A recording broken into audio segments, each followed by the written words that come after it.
Oh, what to talk about? Oh, I don't know. So many things. So many things. What you doing? Just announcing the show. We got a good one tonight.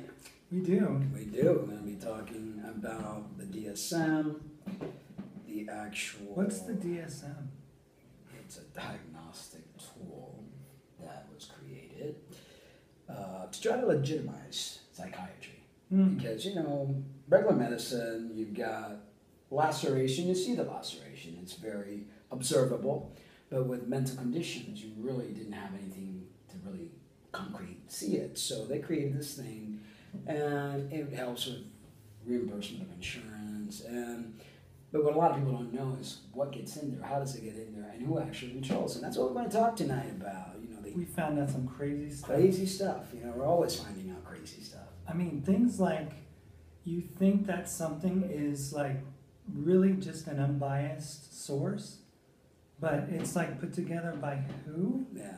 There's one thing, nothing in the medical community is put together by any unbiased source. Any kind of research that is being done, read who's doing the research, read who's paying for the research, and then you're going to get the outcome.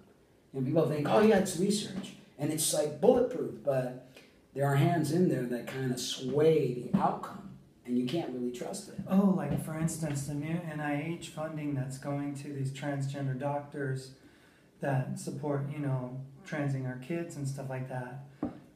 They're getting funding. Dr. Norman Spack, Dr. Johanna Olsen, they're getting funding in order to, test and do research and stuff. They're getting like $5.7 million or something like that. Yeah, crazy stuff. And they're giving it to people who are already like, on one side of the issue. Yeah, they need when you do any kind of research, you need to keep the researchers honest. And the only way you do that is by literally having the opposing view and the person who's pro that view together while they're creating this, so to keep it honest. Just like they have a blind study, double-blind study, they give a group of the individuals the actual pill and another group of people, they give them the sugar pill. They don't let them know who's got what. Oh, I know. It's like the Pepsi challenge when we were kids.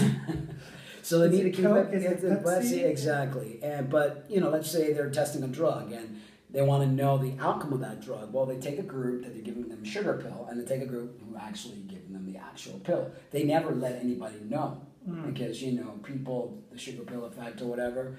So the same thing goes for here. How can they do any kind of study when you have the individuals that are pushing this, and Dr. Spack is like pushing this to no man's business. He's the one that brought it here in the first place. He said that he salivated at the chance of doing this, and he's salivating now the chance of doing these tests and having stuff. money for it, and it's not a very fair outcome when you have individuals that are pro this and they're wanting to make this happen, and you've got lobbyists and political people that have like a certain, what's the word I'm looking for, invested interest in all this stuff, and it's wrong. But you know what? I truly believe that in the end, everything is going to come out the right way, because there are too many people now that have become aware of what's going on. People aren't falling for this.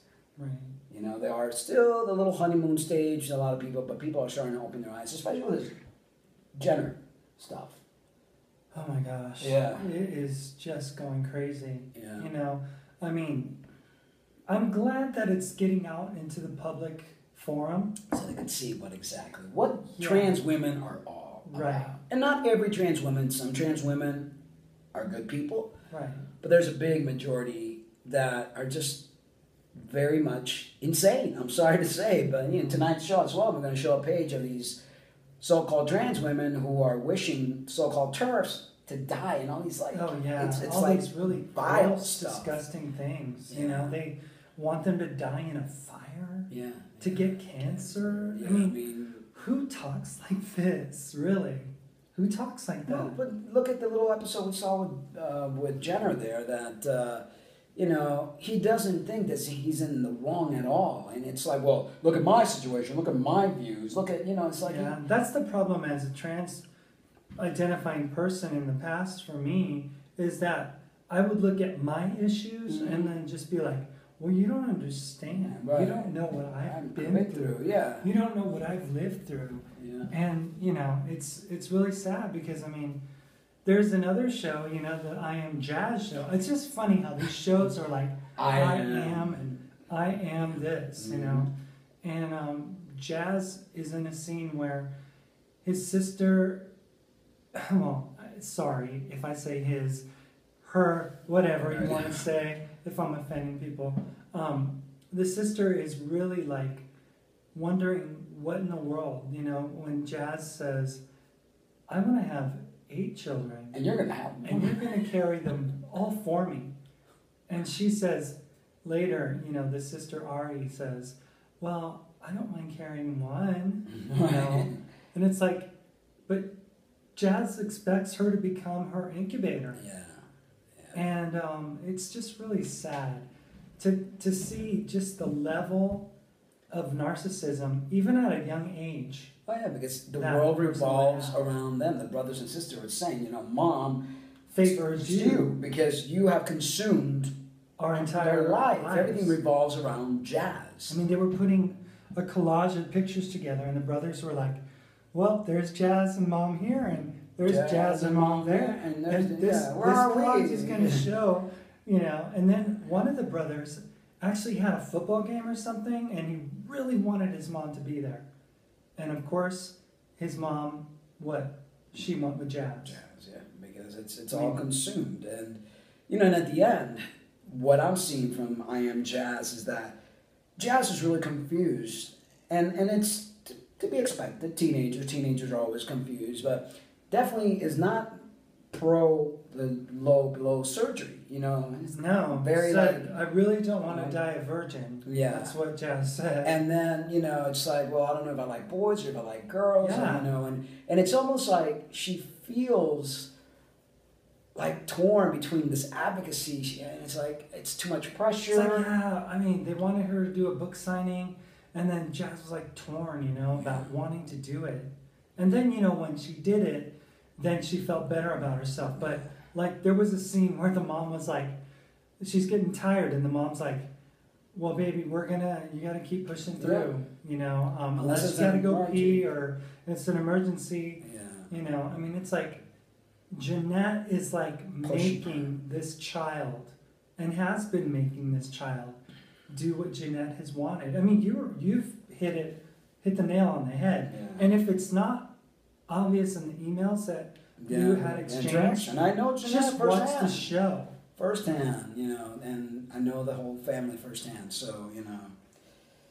I mean, But, you know, that's it's the going to show. It's actually just where the people are viewing on the TV show, they're getting their own dose of reality. Yeah. of what it's all about. I just think that, you know, there is so much that needs to be said about this whole trans issue, you know. I mean, it's just like, it's almost like people like turn into somebody else. Like they become another person, you know. It's like they let out of the cage a person who didn't exist before, who was in their mind, but then they give that person. And I think, you know, like looking at some of the videos we saw yesterday with Beyonce saying that it's not her on stage, which she named a name. Sasha Fierce. Sasha Fierce. Yeah, and that's if it her wasn't performance. Sasha Fierce, she couldn't do that. They literally said that something comes in her. Yeah. You know, same I mean, thing- she admitted She admitted it. And same with a lot This of is other... like conspiracy theory stuff. This is just what Beyonce said, that Yeah. she lets something else come up inside of her. So you kind of gotta wonder, you know, with the mind control, the MK Ultra that they're doing, that all these men are now wanting to be women. Well, here's the deal, though. I mean, people can say what they want to about MK Ultra and say, "Oh, conspiracy, this and that and the other," but I mean, the government has been exploring and they've admitted to it. experimenting on the population, and this is nothing that they're like hiding. No, because they don't hide anything, you know, but people just don't listen, or they're too busy in their everyday life watching football and, you know, buying stuff and then working their asses off to pay for the stuff they bought. So people aren't really paying attention to what is actually going on. I mean, we sat there and watched a ton of videos from Michael Jackson to, you know, how Latoya thinks, and a lot of people, and the theory is that he was killed because he was exposing, you know, things. And I mean, what's that? Bob Dylan even explained, and in that Sell video, your soul, he the sold the devil. soul, and a lot of these In people order to do. become famous. So what's happening now? This trans agenda is pretty scary because it's like they're literally programming individuals to think men to think they're women and women to think they're men. You know, and it's bizarre.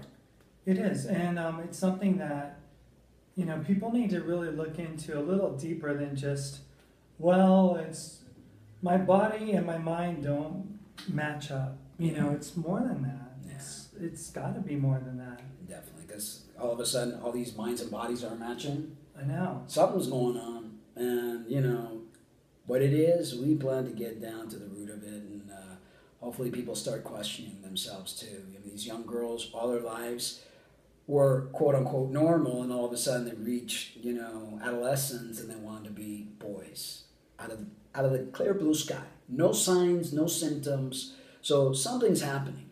Something's happening. And I heard from a trans person who had surgery and everything. They're like 60 years old. Mm-hmm. They had surgery back in the 80s. And they said that they were given DES as part of their hormone treatment. Right. And that was something that was banned by the FDA back in 1971 for use for pregnant women.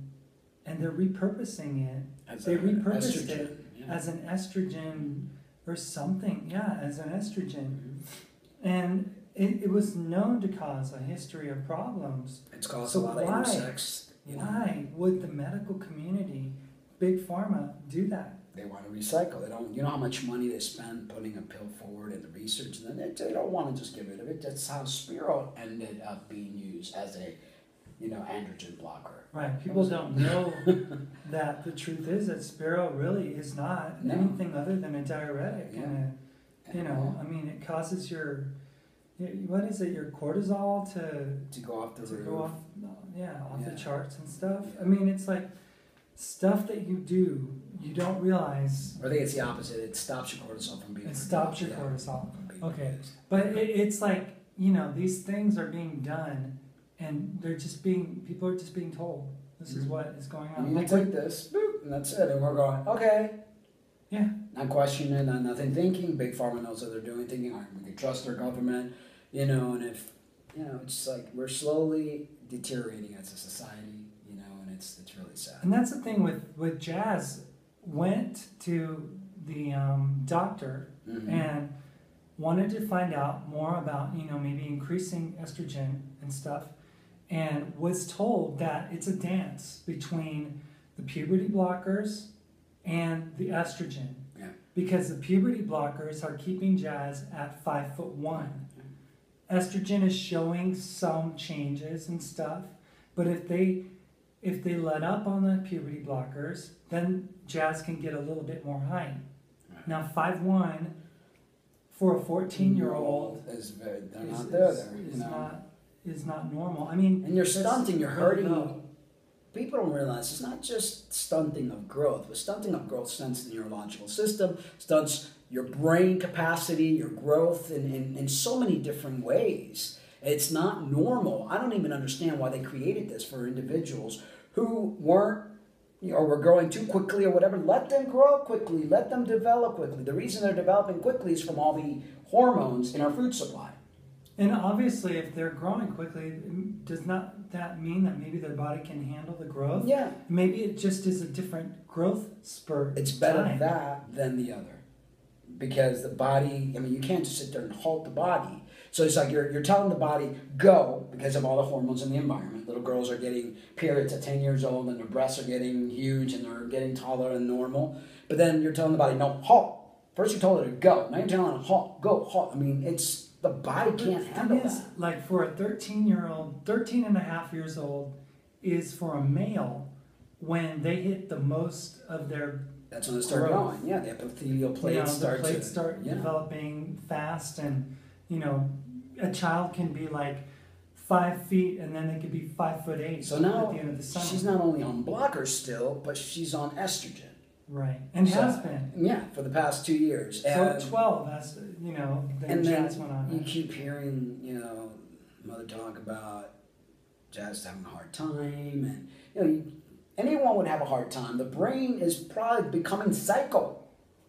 Think about it. Well, basically, the puberty suppressors are holding back the development mentally of a person too. Yeah. It's not just It's not physical, it's mental. It's just what is trying to mature as the child grows in their adolescence is not being allowed to happen. So it really boggles And then my this mind. whole scene with the little mermaid tail and the 6-year-old, and they have these little fascination. And there's like they're living in Gaga land, It's like I see it, and I see something really perverse about the whole thing. And the fascination with growing boobs. Yeah, growing. But boobs. that, as a person who identified as trans. And having a boyfriend at 14. Talking about boys. Yeah. Or and wanting to girls. have at 14. Yeah. But the thing is, what are trans women most obsessed about? Boobs. Yeah. What do they want more than anything else? Boobs. Yep. I mean, that. That's that all women are. With that boobs. trumps anything, is Yeah. to get boobs.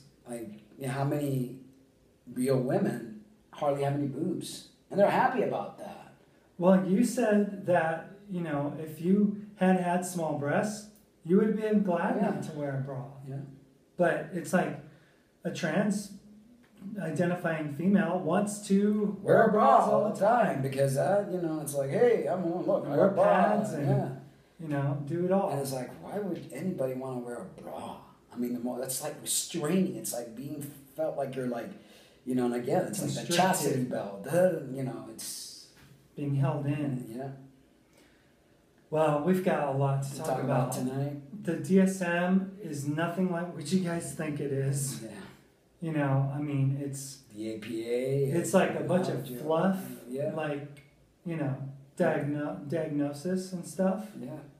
And psychiatry itself is And writing what goes on in and fumes. out is voted on by people that really have no Oh, yeah. clout, and it's We're gonna get into all that Yeah. because there's lots to find out. lots and lots to find out. Anyway, Well, see you guys tonight. at what time? 9 p.m. Mountain Time, 8 p.m. Pacific, and 11 p.m. Eastern. Till then, bye.